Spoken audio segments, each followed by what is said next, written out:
দাদা, আমাকে কি 350 টাকা টিল দেওয়া যাবে? আজ প্রথমবার কইছস, তাই মাফ করে দিলাম। কিন্তু দ্বিতীয়বার যেদিন কবি, সেই দিন তোর কলজাটারে তাই না বাইর করে আমি ওজন করুম। ঠিক আছে, বড় জ্বালা জ্বালা।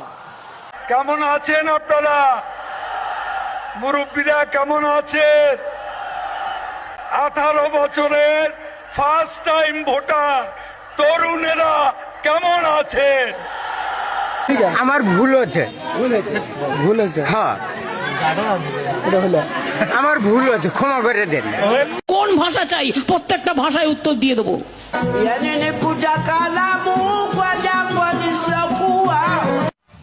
এই যে মানুষগুলো দাঁড়িয়ে আছে অসহায়, নর নারী শিশু, কতদিন এরা খায়নি।